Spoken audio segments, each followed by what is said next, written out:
Hey folks, Cheryl Arkeson coming to you live from snowy Calgary.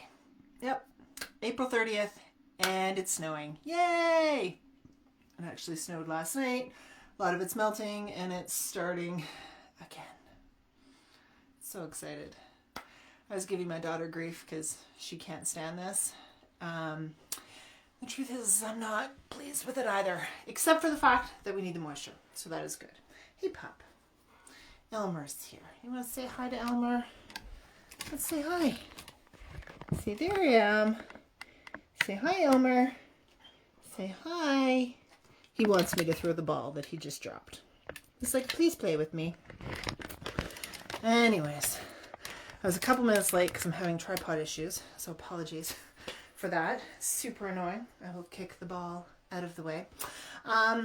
Yeah, we need the moisture, so rain or snow, who really cares as long as there's some moisture getting on the grounds, and that is good. So, good afternoon, good morning, good evening, good night, wherever you are joining us from, whenever you are joining us. I am your host, Cheryl Arkeson. This is the Quilters Playcation Adventure Sewalong. I am excited that you are here along for this ride of the year, our 2024 edition. It's the Rainbow Edition, and we've been having lots of fun. This is week number 17, which puts us, does that put us a third of the way through? Really close to a third of the way through. Yay! Oh my God, the year is flying by. The year is flying by. Got last week's block up there. I was taking a picture of it because I hadn't done that yet. And then this is this week's block. Gone for something a little bit different. Doing some crisscrossy kind of stuff. I think it'll be a lot of fun. There's no concern about rainbow order in this, so have a great time with it. We're going to have a lot of fun. Sorry, the dog just made a weird noise, but it was his claws on the door. We're gonna have a great time with it. I've already actually started the block because this is one of those blocks that has a lot of starts and stops, and a little bit of thinking to doing it. There are a couple of ways that we can approach doing these sorts of strips. I'm only showing you one. Okay, so just so you know that if the way I'm doing it isn't making sense to you or it isn't working when you're sewing, I'm going to give you a couple of suggestions and some other techniques, that one in particular that may make more sense for you. I chose not to do that one today in the interest of time. It takes a little bit longer. So for these live events, I didn't want to be demoing something that was going to take even longer because this is already a little bit of a longer sew time in the block. For my German friends, because I have gotten hundreds of new German followers, Guten Tag, I think is how you say it. So welcome if you are joining me, whether it's live or later. I'm sorry, I don't speak much more German than that, and Danke, and that's it. But I will tell a funny story about Germany as I sew. Not about Germany, but about the German language, which is kind of funny. At least it is. It's like a family story. So I think it'll be really funny. So this is our block. Let me bring it closer. We're going to start with a background square, and then we're going to insert all of these strips in different directions, intersecting, crossing, and see, it all looks good.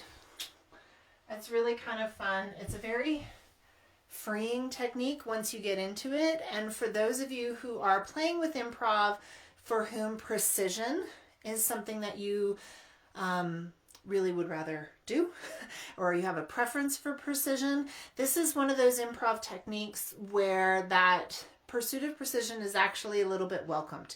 Not necessary, but welcomed. So you may find a little bit more satisfaction in this block. So let's take you over to the cutting table. We will say hello to the puppy right there again. Elmer chewing his bone at the door. My son is upstairs. I'm making him research some science because we have finally accepted that for him to do schoolwork, I've got to be right there with him when he's home, when he's not feeling well. So he and I had just been doing some schoolwork, and we started talking about constellations and the navigation of the system. And so one thing I've never understood about that, total digression, but one thing I've never understood is how did they figure out that they could use constellations to navigate? Who did that? What was the thing that got it? And then how does it actually work? I kind of got some basic gist of it, but I'm making him research it so he can educate me afterwards. So he's doing that. Now let's turn around. We will say hello to the ladies who are happily quilting by the fireplace and not probably terribly concerned about the constellations there. So I'm just gonna, I was futzing with the tripod before, it wasn't cooperating, but still get that little bit there that wants to show up, but we'll do our best. Okay, so what do we need for this block? You need a background square, and you need strips of each of your fabrics. Your strips can be cut to different widths.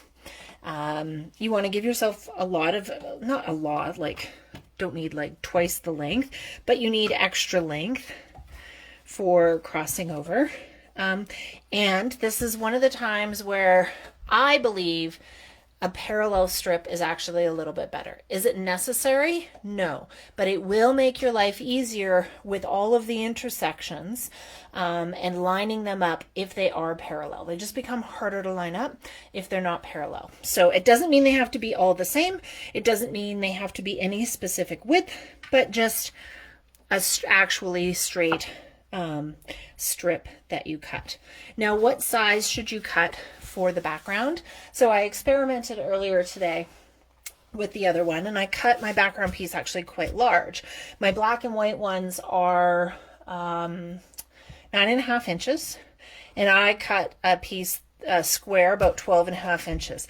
Guess what? I ended up cutting off 3 inches or more from the outside. So I didn't need to start that big.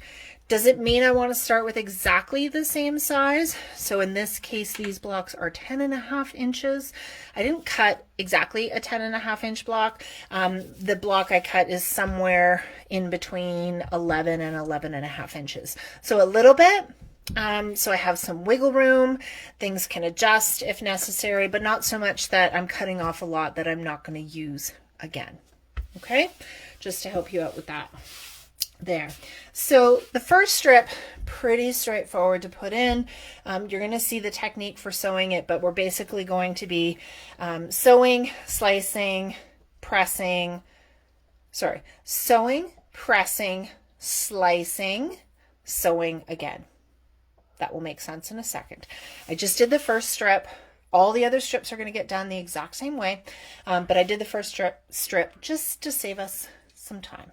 Okay, so let's pick another color. I'm going to go orange, and I am going to crisscross my blue strip here. Now, we wanted a little bit extra. We want some wiggle room, but I don't need this much. That's just going to get in the way, frankly. So I'll just trim that off and add to the scrap bin here. Now, I said that the first step is sewing, okay? Typically, you may have been taught where you're going to, okay, I want to put this here, and now I'm going to slice right through that, then sew this on, press it, then sew the other side.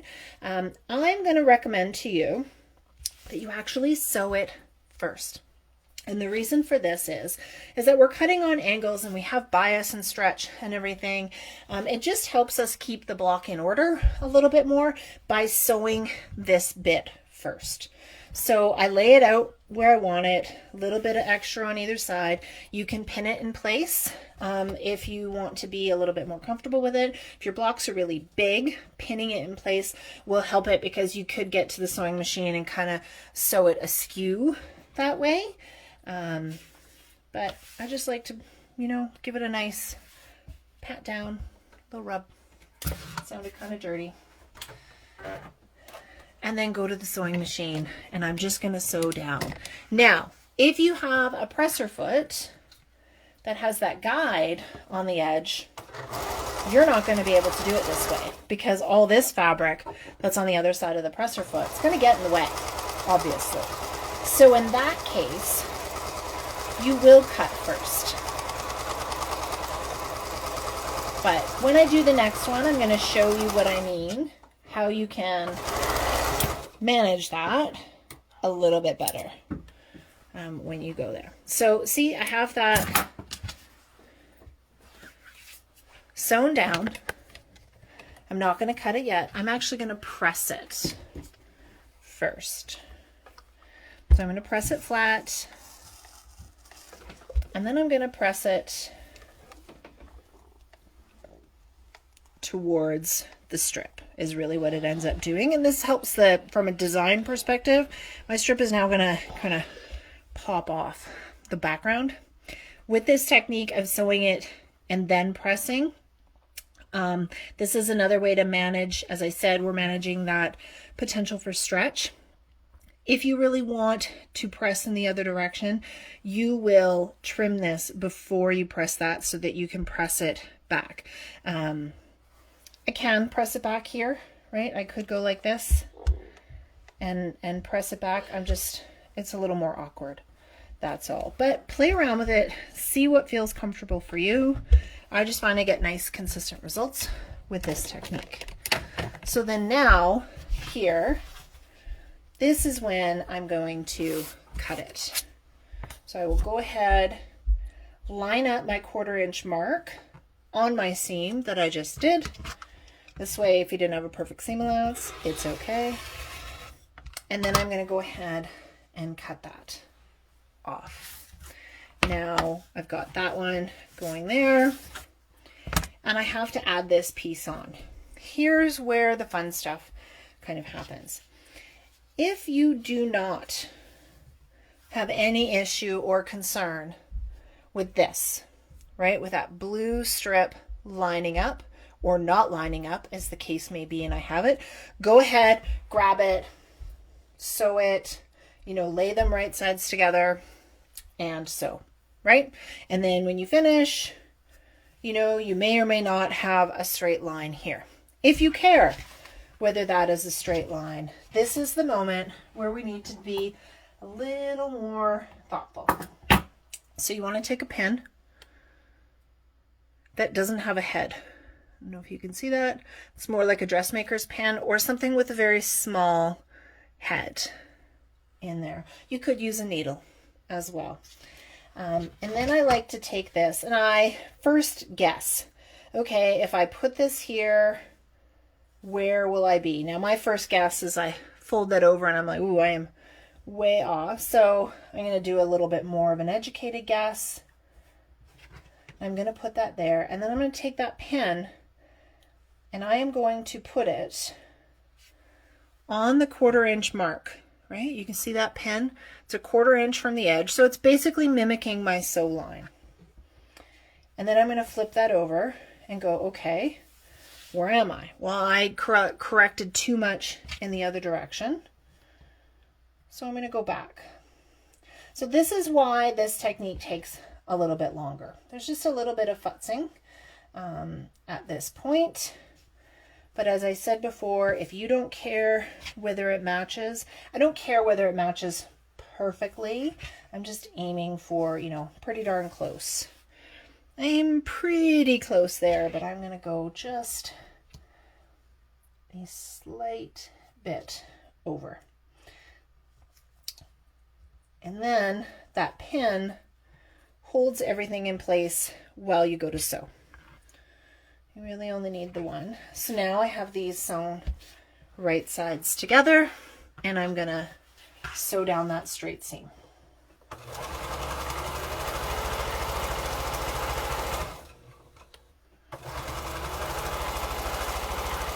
Obviously, when you get to the pin, remove it. I don't have a lot of pins that don't have heads, so I want to make sure I don't lose that pin. Okay.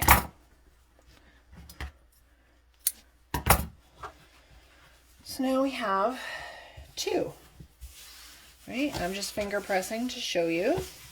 did pretty good on lining that up. I'm happy with that. Do not get obsessed with that being perfect and doing and redoing that seam over and over again.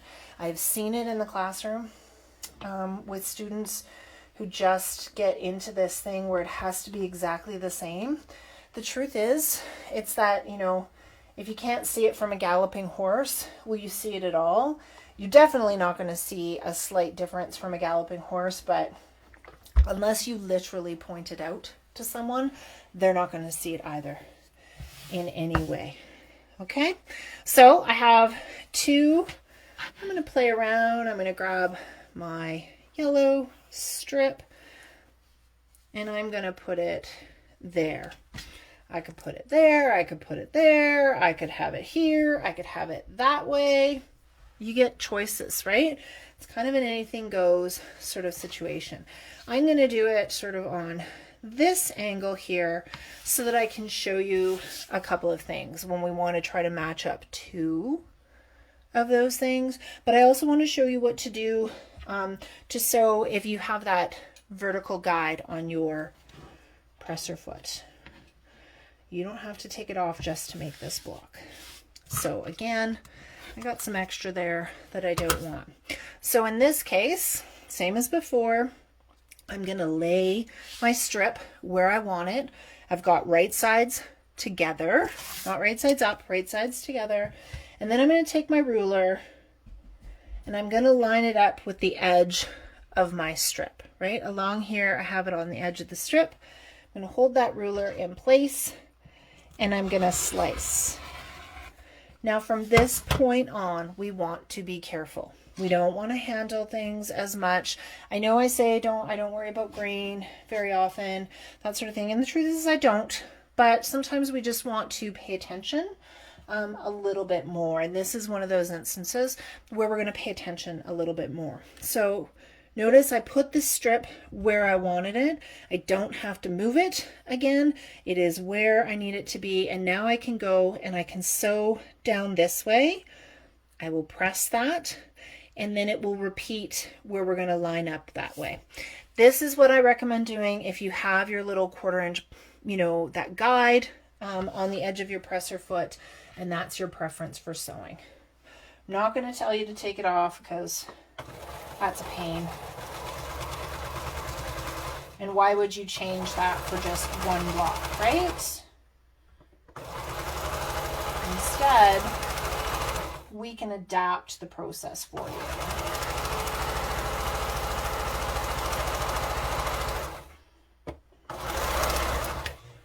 Okay. So now I have that sewn, right? I want to press that. This is the other part where we can stretch this out, is in the pressing, right? Because we have that heat and that steam and that bias edge. So I've set the seam, I've put it down with that heat. Now I'm going to go ahead and give myself just a little finger press along there, because I don't want to go at it hard with the iron and pull that out. It's very easy at this point to take these strips and kind of make them wobbly if we're not being careful.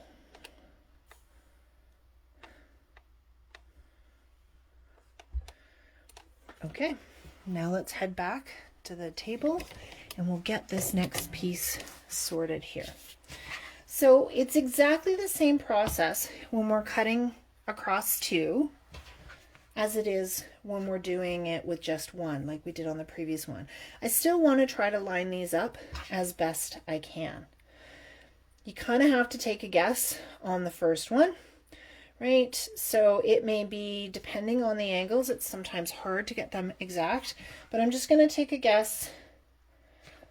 These two, here's the trick.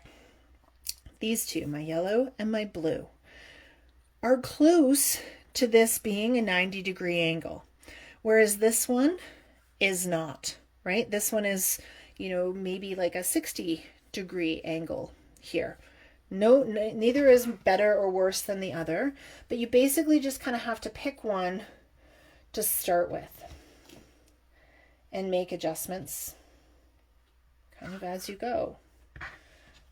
Those sharper angles, like this, 60-degree one versus the 90, it is going to be a little bit more of a challenge to match up, but you never know, right? Look at that. That's when my day is made, when I pretty much do it right the first time, right? And in that case, I kind of focused more on the blue and where the blue would be, and then hoped for the best there, and it worked out. But adjust as necessary. So now I'm going to go to the machine and sew that. So I promised you this story about the German language. If you've been following along on my Quilted Baba project, and I'm giving you little tidbits about my Baba's life, you'll know that she lived in Germany for a time during the war. We will not get into the details because I don't know them, and they're kind of scary what we think we know. But it meant that they learned a fair amount of German, if not became fluent. My dad was actually born in Germany during the war, so he knew German, and my Baba and Dido knew a little bit. And my Baba and Dido, I'm going to press this now. My Baba and Dido never really learned English in their time in Canada. They didn't need to. They lived in a small town in Saskatchewan where everybody else was Ukrainian too. So the first time my Baba, who really didn't speak English, met my now husband, my boyfriend at the time, but met him, he walked into the house sort of late in the evening. He had driven up after a day of work, and Baba had cooked for him and everything, and he walked in. Now, you have to understand, my Baba was not a tall woman.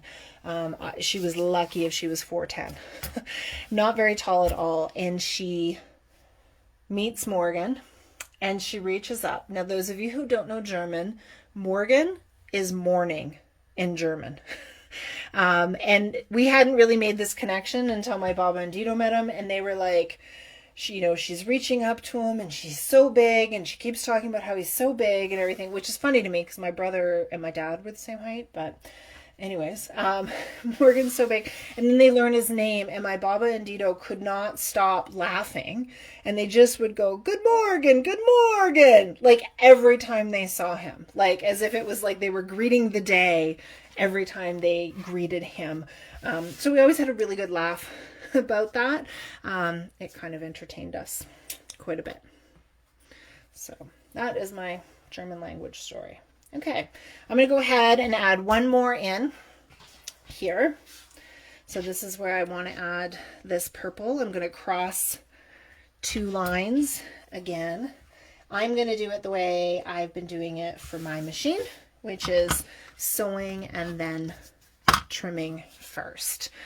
So we'll do this one more, and then we'll sort of wrap up because there's no point just watching me do the last 2 strips, but this way you've gotten to see 3 of them in 2 different ways to help you understand.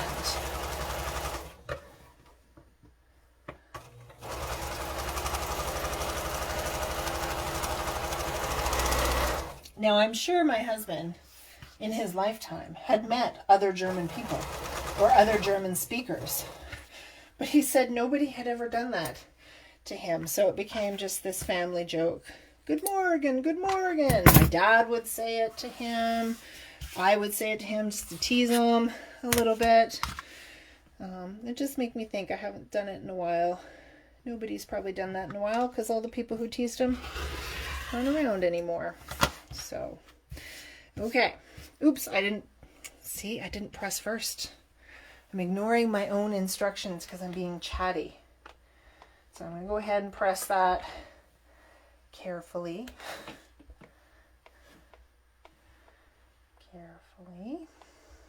So remember, your strips don't have to all be the same size. I think I have a couple of different widths, like anywhere from sort of, a little over 1 inch to 1.5, or maybe even more.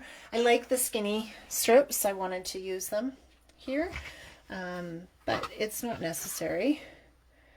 Okay, so now I got to do the same thing, lining up these other strips. So I'm just going to take a guess the first time. It's really all you can do is kind of eyeball it the first time. But we're not sewing, so it's okay if we're just eyeballing it and we make a mistake, right? Because we haven't stitched anything down.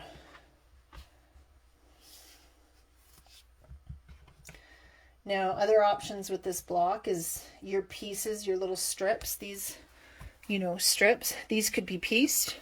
They don't have to be one single color. You could have two widths, you know, two colors. You could have them pieced from scraps. You can do lots of different things with that. Okay, let's see where we're at. Oh my gosh, look at me. It's like I've done this before. I'm pretty good. I am pretty good on lining things up. I'm just going to go ahead and sew that because it's going to be close enough, even if it's not perfect for me. And the other thing is we talked about what size square to start with. And I said, well, mine didn't shrink that much with the pieces that I added. If you were to add really skinny strips, it is going to shrink more because you're cutting and losing more in your seam allowances than you would be otherwise. The other thing to keep in mind is if you're going to add really thick strips, you're adding a lot to it, which is going to make it wider. So you may not need to start with as big of a piece. So yeah, I did pretty good. Let's press that up. So keep in mind that the square you start with will depend a little, and where you end up with it will depend on the size of the strips that you put in. Now, all my strips were, I cut them sort of between 1 inch and 1.5 inches wide, and so that influences things. I'll show you the back just so that you can see, right? I have, you know, my seam allowances aren't meeting, but there is a little bit, and they just vary, right? There's about 1/4 inch in there. My blue is a little bit less, but that's what it looks like on the back. I'm going to stop there for the sake of the video, but I do have the 2 other strips to put in. So let's just, for curiosity's sake, so I started with about an 11.25, maybe 11.5 inch square block, and I'm still more or less in that zone. So I haven't really changed the overall size of my block, but I don't want to start with exactly where I want it to end because I won't have wiggle room, and if it ends up being a little bit smaller, I've got to get creative with the solution to get me up to size. So there's where we have it. I'm going to leave it at that, right? You know, maybe I'll add a green one there and a pink one across there. Who knows? We'll see. Just have fun. There is no limit on how many you put in this way.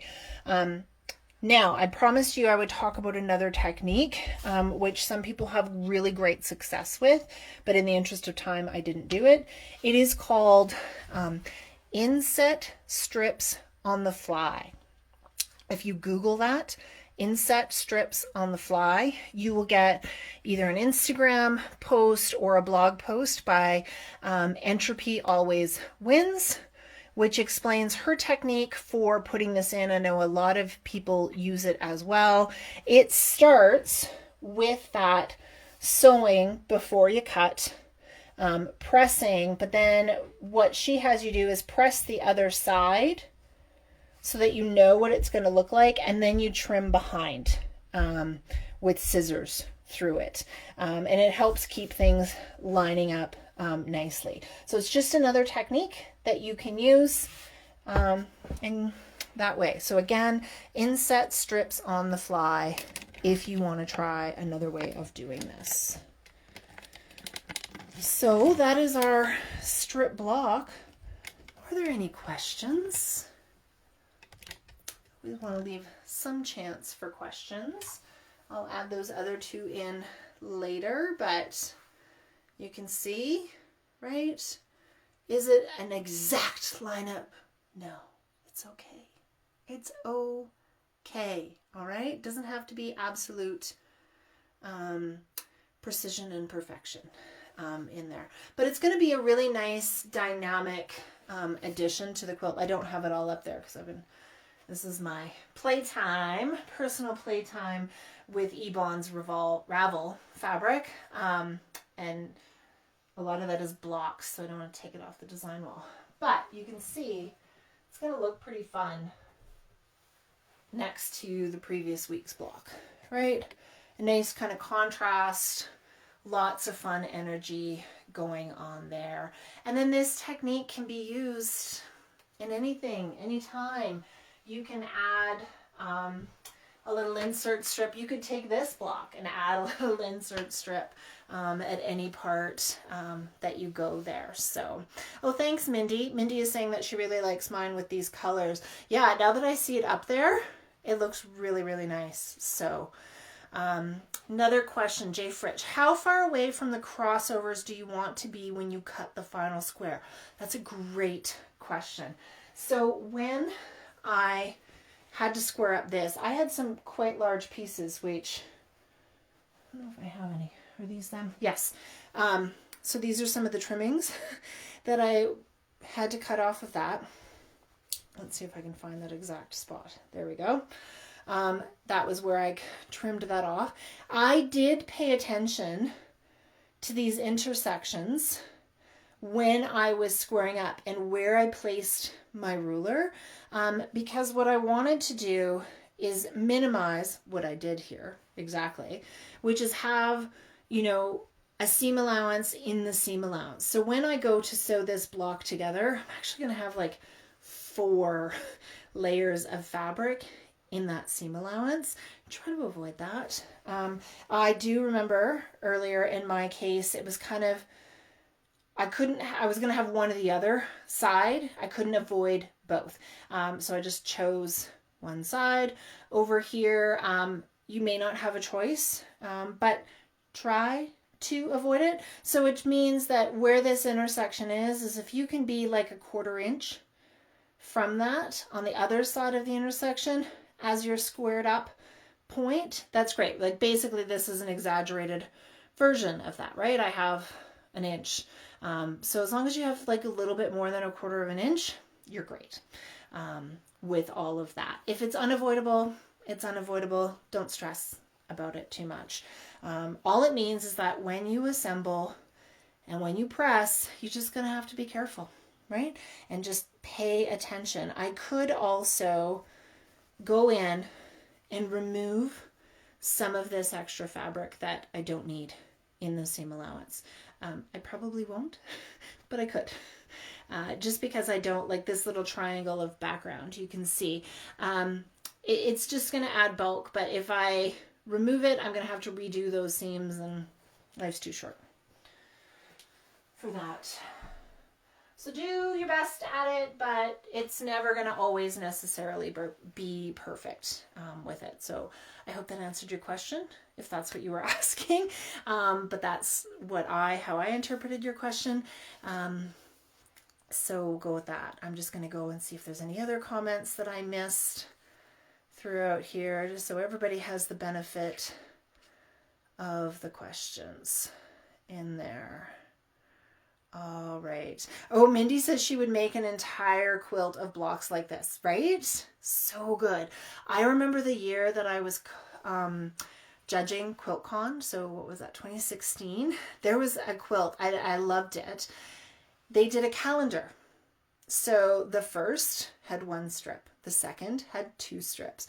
The third had 3, and so on throughout the whole quilt. So that last, it was 31 inset strips in it, which was just wild to see. And they did such a good job of taking the time to have everything line up as best they could, and it looked really, really cool in there. But yeah, I know what you mean. This could have some really interesting effects, especially if you didn't use sashing, right? I think if you just had the blocks butting next to each other and all of those starts and stops, other things that you can do with that idea or any other idea is if on your strip you actually add a little bit of the background, it changes the overall length of this strip. So instead of the yellow running edge to edge, you put a little bit of the background and it doesn't run edge to edge. And so that creates some really interesting dynamics in the design